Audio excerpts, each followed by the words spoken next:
En este vídeo vamos a estudiar el tema 13 del temario de Historia de España de segundo de bachillerato, que lleva por título La Segunda República.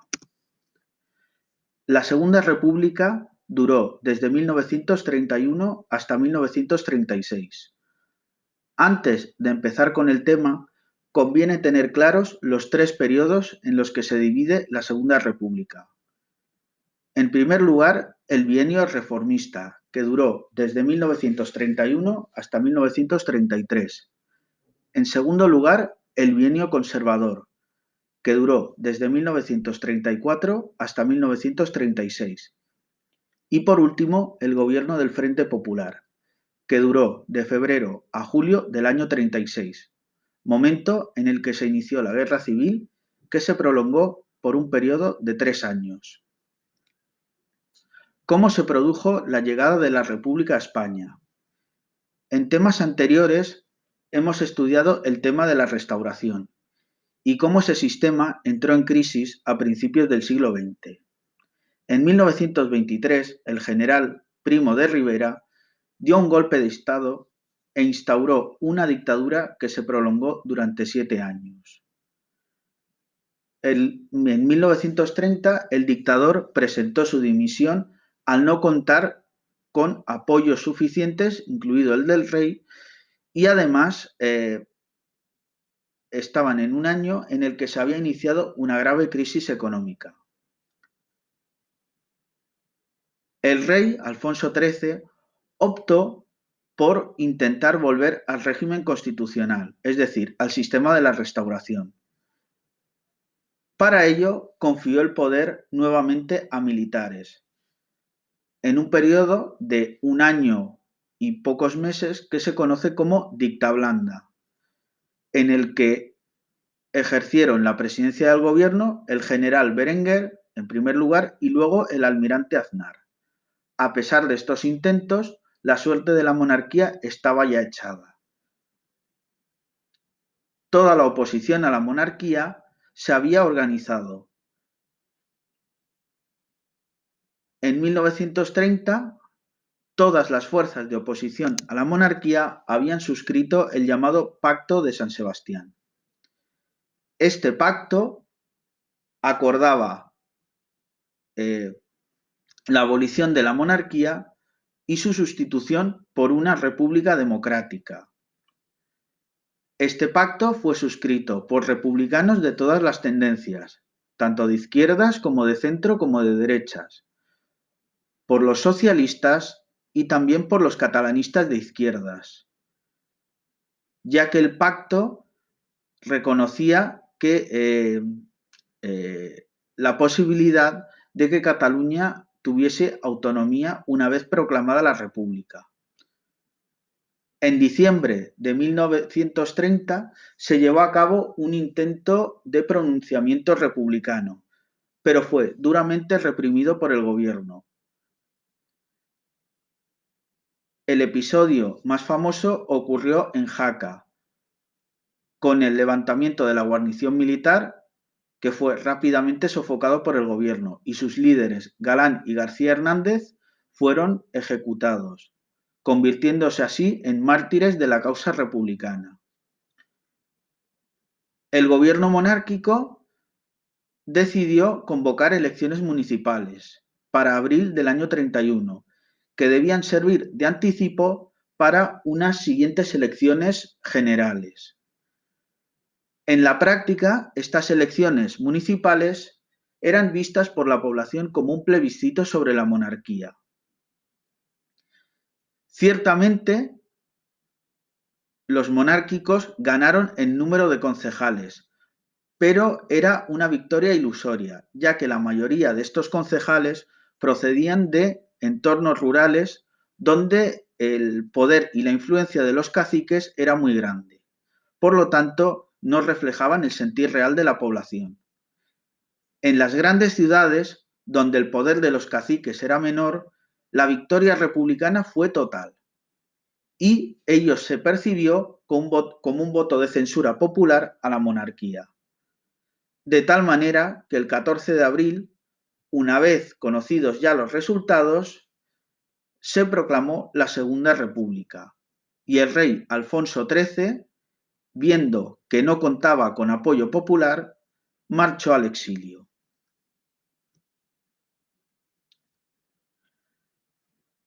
Se formó entonces un gobierno provisional de la República, que era básicamente el antiguo Comité Revolucionario, que pretendía instaurar una república en España. Este gobierno provisional estaba presidido por Niceto Alcalá Zamora, un antiguo ministro de la monarquía que durante los años de la dictadura de Primo de Rivera se había aproximado a los republicanos. Este gobierno estaba integrado por republicanos de todas las tendencias y también por los socialistas. Entre las primeras medidas que aprobó este gobierno están la amnistía para los presos políticos, sobre todo para aquellos que habían sido encarcelados durante el pronunciamiento republicano de 1930, la ampliación de libertades políticas y sindicales, la aprobación de un régimen de autonomía para Cataluña y la convocatoria de elecciones. En primer lugar, unas elecciones municipales parciales en el mes de mayo, que se debían celebrar en aquellos ayuntamientos, en aquellos municipios en los que no había sido posible celebrar elecciones en abril y que dieron una nueva victoria a los republicanos y a los socialistas. Y posteriormente, la convocatoria de elecciones a Cortes Constituyentes en el mes de junio. Como ya sabemos, la misión de unas Cortes Constituyentes es dotar al país de una nueva Constitución.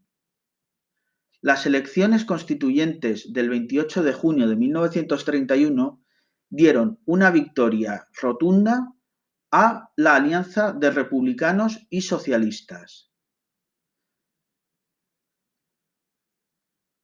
Los partidos de izquierda lograron casi 3 millones de votos y una mayoría absoluta en el Parlamento.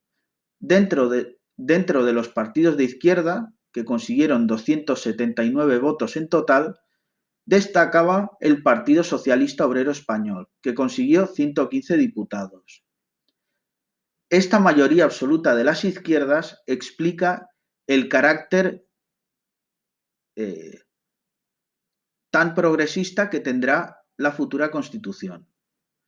Los partidos de centro, entendido como los republicanos más moderados, obtuvo poco más de 1 millón de votos y 119 diputados. Por su parte, la derecha, todavía muy desorganizada, apenas consiguió 650.000 votos y 41 diputados. La primera decisión de estas Cortes Constituyentes fue ratificar al gobierno provisional, que se constituyó ya como gobierno de la República.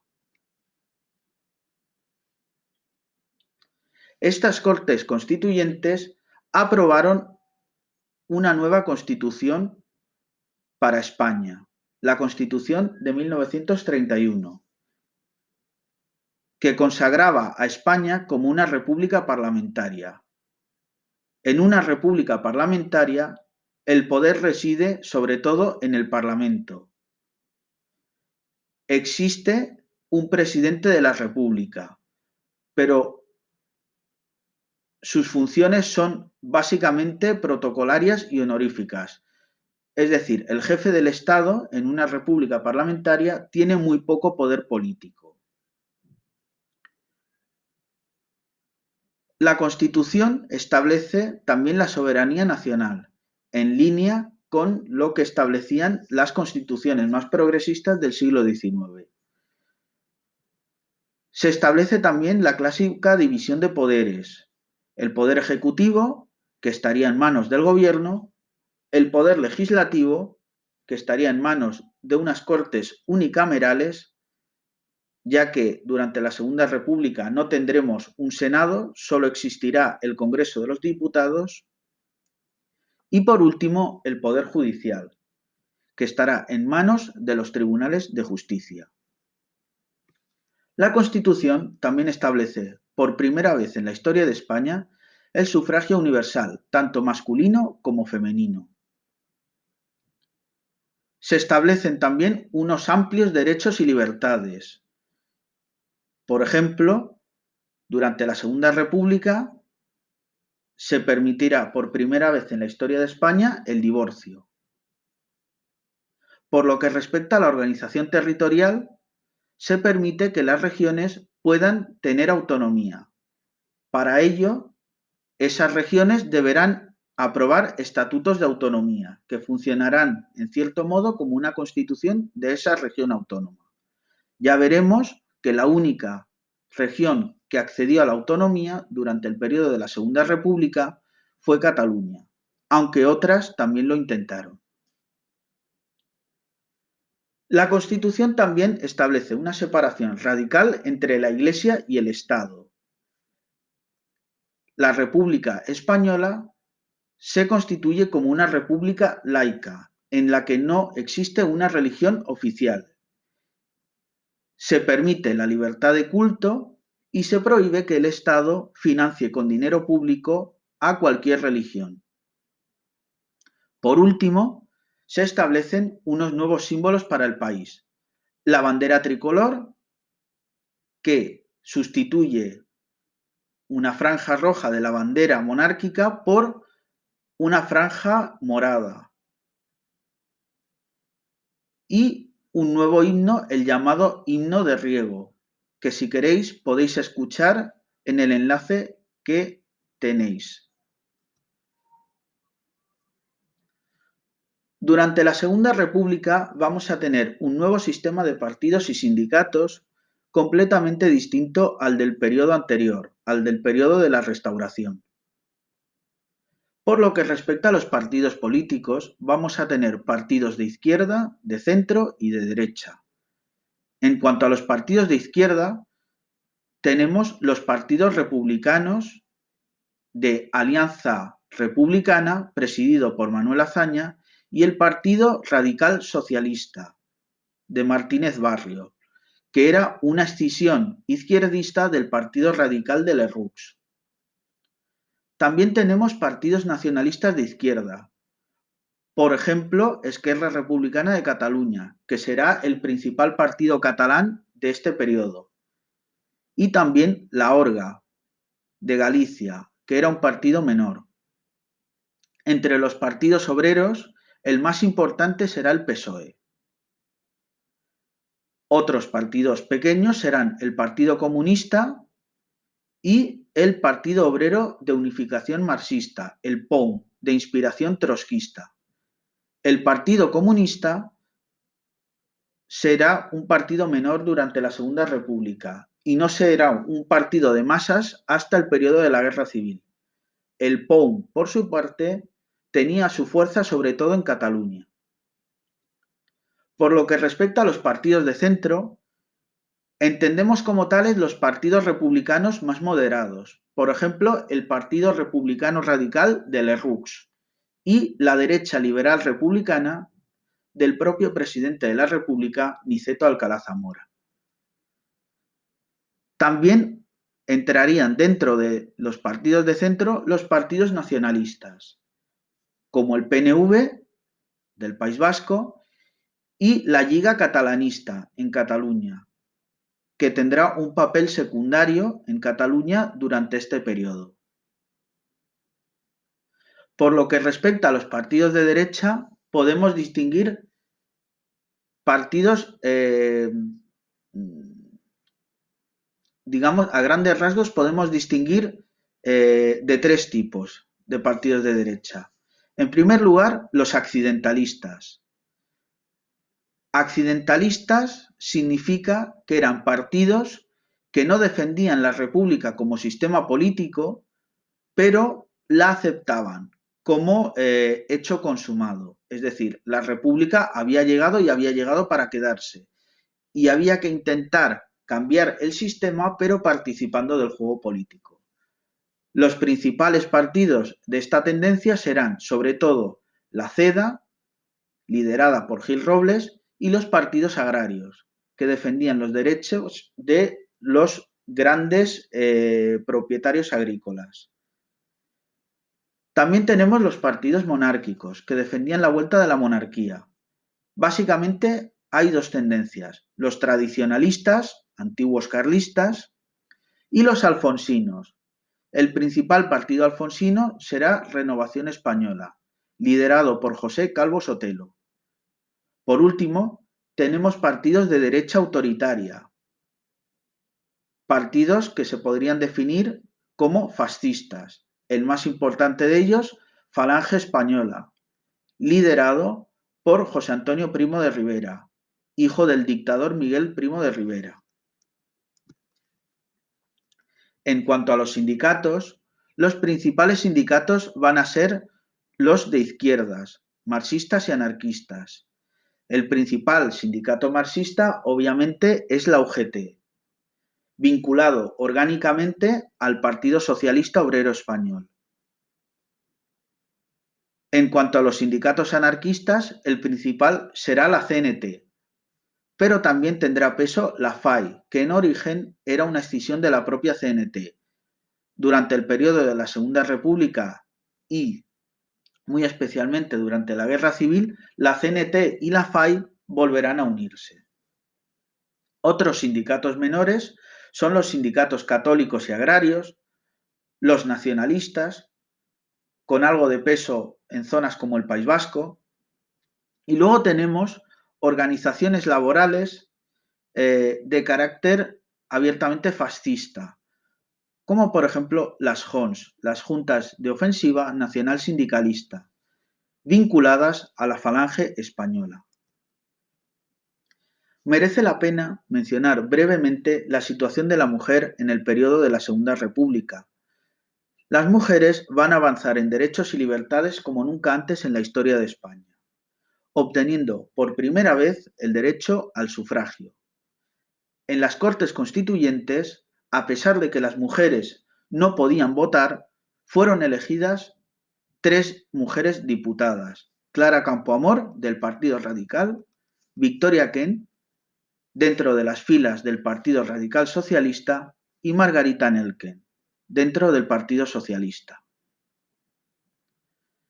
Mientras se aprobaba y se debatía la Constitución, uno de los principales asuntos de polémica giró en torno a la aprobación del sufragio femenino. No existía una postura unitaria. Entre los partidos de izquierda no había una opinión única. Y estos, los partidos de izquierda, se encontraban divididos, ya que había muchos que consideraban que otorgar el voto a la mujer podía poner en peligro a la República, ya que se consideraba que la mayoría de las mujeres de España estaban sometidas a la influencia de la Iglesia y si se les concedía el derecho a voto, ellas podrían votar por partidos conservadores que darían marcha atrás a todo lo que se había conseguido hasta ese momento. Por ello, había muchas voces desde la izquierda que abogaban por la posibilidad de posponer el derecho a voto a las mujeres hasta que llegase un momento en el que se considerase que éstas estaban preparadas para ejercer su voto con responsabilidad. La derecha, por su parte, estaba plenamente a favor de otorgar el voto a las mujeres, precisamente por ello, porque veía en las mujeres un posible caladero de votos. A pesar de la división de la izquierda, finalmente se aprobó el sufragio femenino y las mujeres pudieron ejercer su derecho a voto por primera vez en la historia de España en 1933. Además del derecho a voto, las mujeres vieron ampliados enormemente sus derechos, por ejemplo, con el matrimonio civil, el derecho al divorcio y la igualdad de derechos con respecto al varón. El primer periodo de la Segunda República hemos dicho que se conoce como bienio reformista. Se trata de un periodo de 2 años en el que el poder lo ejercieron los partidos de izquierdas. El presidente del gobierno durante este periodo será Manuel Azaña, razón por la cual este bienio también se conoce como bienio azañista o bienio social azañista. Este gobierno de izquierdas emprendió amplias reformas sociales y económicas. Se llevó a cabo una nueva legislación laboral. Al mando de esta política se encontraba Largo Caballero, del PSOE, como ministro de Trabajo. El gobierno de izquierdas aprobó de forma definitiva la jornada de 8 horas en España. Además, promovió un aumento de los salarios para los trabajadores y se aplicaron otras medidas como la ley de jurados mixtos para resolver las diferencias entre los trabajadores y los patronos. Pero sin lugar a dudas, la medida de mayor calado fue la ley de reforma agraria. Esta ley de reforma agraria pretendía cumplir el objetivo en el que habían fracasado las desamortizaciones del siglo XIX, es decir, crear una clase media rural que sirviese de apoyo a la República. Uno de los problemas que tenía el campo español era la enorme desigualdad que había en muchas zonas, sobre todo en la zona de Andalucía, Extremadura y el sur de Castilla, donde teníamos muchos grandes propietarios agrícolas, latifundistas y muchos jornaleros sin tierras. El objetivo del gobierno, a través de esta reforma agraria, era conseguir repartir tierras entre los campesinos pobres. Para ello se creó un instituto de la reforma agraria, que debía supervisar la expropiación de tierras a los grandes propietarios, a los cuales se indemnizaría, y el reparto entre los campesinos pobres. Obviamente, los grandes propietarios se opusieron vehementemente a esta reforma agraria, ya que mermaba mucho su poder. Por otra parte, esta ley no acabó de satisfacer plenamente a los campesinos pobres, ya que los avances fueron muy lentos.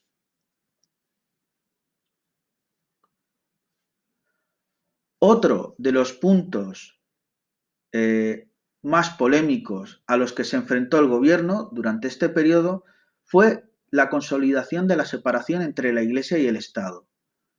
Como recordamos, la Constitución de 1931 establecía una separación total entre la Iglesia y el Estado, declaraba que en España había libertad de culto y definía a España como una república laica, en la que ninguna religión sería oficial y el Estado no podría subvencionar con dinero público a ninguna confesión.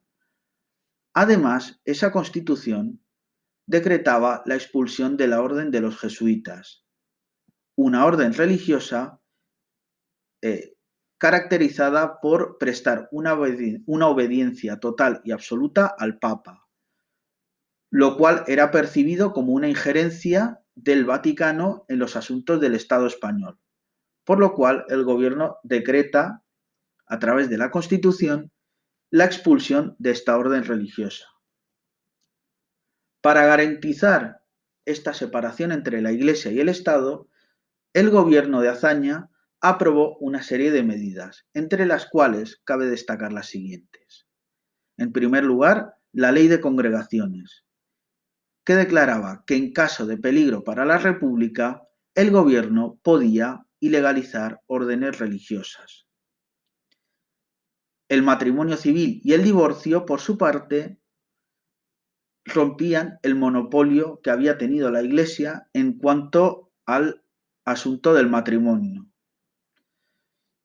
A partir de este momento, la Iglesia ya no tendrá el monopolio de la celebración de los matrimonios. Asimismo, también se va a decretar la secularización de los cementerios. Hasta este momento, los cementerios, la mayor parte de los cementerios en España estaban en manos de la Iglesia. Y la propia Iglesia decidía quién se enterraba y quién no en los cementerios. A partir de este momento, los cementerios van a estar en manos del Estado y de los ayuntamientos. Por último, también se va a prohibir la enseñanza a las órdenes religiosas. Hasta este momento, la Iglesia había tenido un cuasi monopolio de la enseñanza en España. El nuevo gobierno republicano se proponía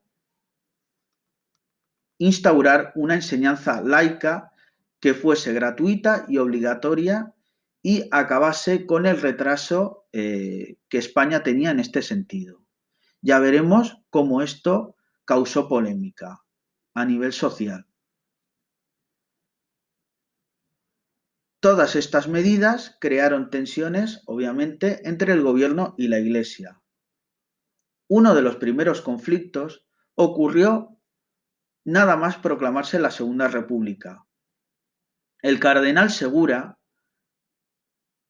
publicó una carta elogiosa de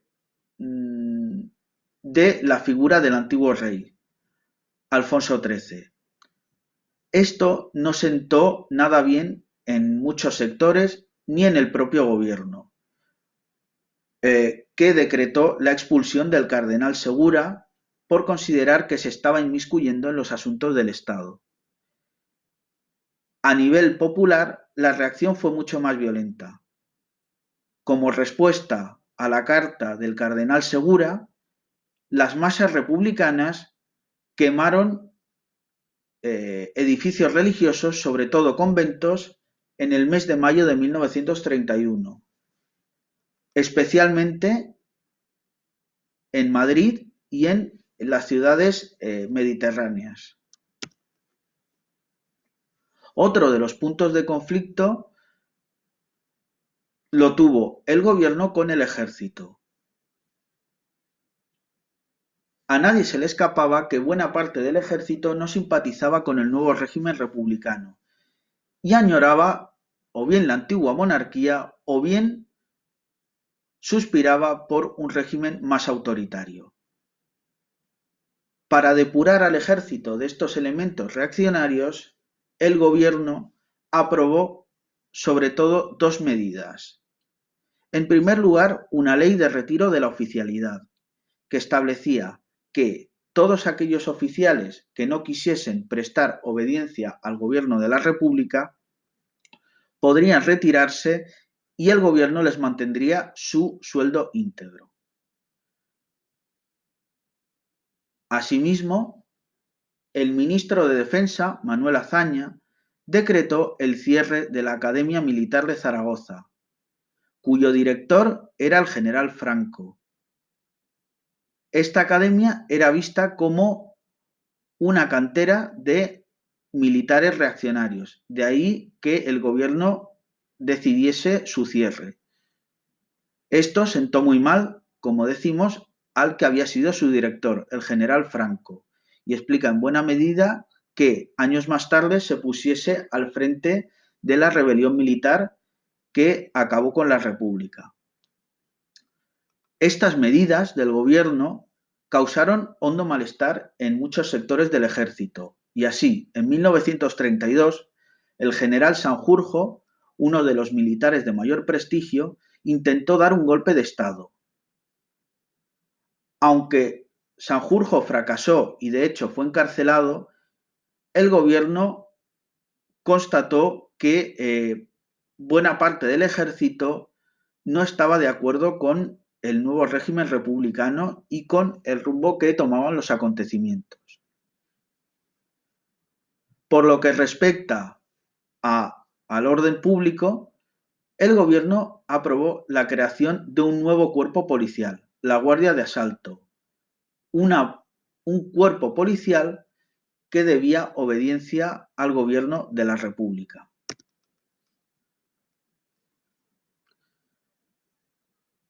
Como recordaremos, la Constitución de la República permitía que las regiones pudiesen acceder a la autonomía.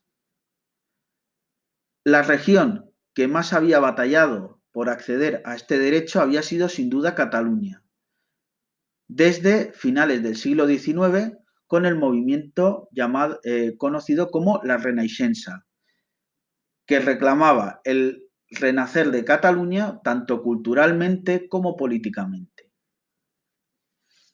El propio 14 de abril de 1931, mientras se proclamaba la República Española, Francesc Macià, líder de Esquerra Republicana, proclamaba en Barcelona la República Catalana.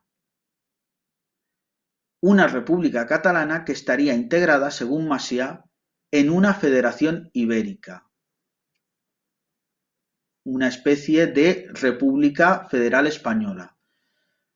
Como no quedaba claro si lo que Macià estaba proclamando era la independencia de Cataluña, surgieron tensiones, que a punto estuvieron de desembocar en un enfrentamiento violento, de tal modo que finalmente se optó por sustituir esa República Catalana por un gobierno autonómico que recibiría el nombre de Generalitat de Cataluña, que era el nombre que había recibido el gobierno catalán antes de los decretos de nueva planta en el siglo XVIII. Para poder acceder a la autonomía, según lo dispuesto por la Constitución, las regiones debían aprobar primero un estatuto de autonomía. El primer estatuto de autonomía que tuvo Cataluña es el llamado Estatut de Núria, que fue aprobado en referéndum por el pueblo catalán por amplia mayoría. Sin embargo, las Cortes Constituyentes optaron por recortarlo, ya que consideraban que daba demasiado poder a la Generalitat. En cualquier caso, una vez aprobado este estatuto, gracias sobre todo a la labor de Azaña, se estableció por primera vez en mucho tiempo la cooficialidad del catalán en Cataluña. Este estatuto otorgaba a Cataluña un gobierno y un parlamento propios y establecía unas competencias exclusivas en economía, educación y cultura. En 1932, según lo dispuesto en este estatuto, se celebraron elecciones autonómicas que dieron la victoria a Esquerra Republicana de Cataluña por mayoría absoluta. Otras regiones que también intentaron acceder a la autonomía fueron el País Vasco y Galicia. En el caso del País Vasco se presentaron dos proyectos de estatuto. En 1931, el PNV, el Partido Nacionalista Vasco, y los carlistas presentaron un proyecto de estatuto vasco-navarro, es decir, se intentó crear una comunidad autónoma que englobaría a las provincias vascas y a Navarra. Tanto el PNV como los carlistas eran muy conservadores y estaban muy vinculados a la Iglesia Católica.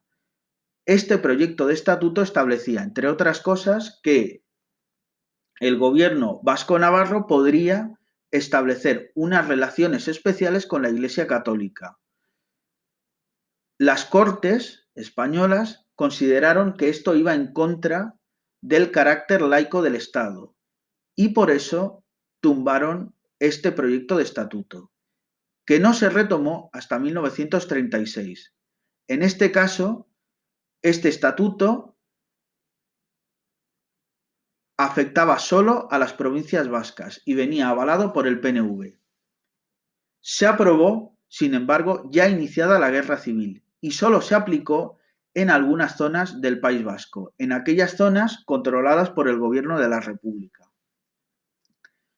En el caso de Galicia, se llegó a aprobar un estatuto por referéndum, pero ya a final del periodo, en 1936. Este estatuto no llegó a entrar en vigor ya que mientras estaba siendo debatido en las Cortes, estalló la Guerra Civil y ya no se pudo retomar. Por último, el gobierno republicano, el gobierno de Azaña, se preocupó y mucho por la promoción de la enseñanza y la cultura. España era un país enormemente atrasado donde buena parte de la población era todavía analfabeta. Para ello, el gobierno intentó generalizar una enseñanza pública, obligatoria y gratuita, que llegase a toda la población. Para conseguirlo, se aumentó enormemente el número de maestros y de escuelas.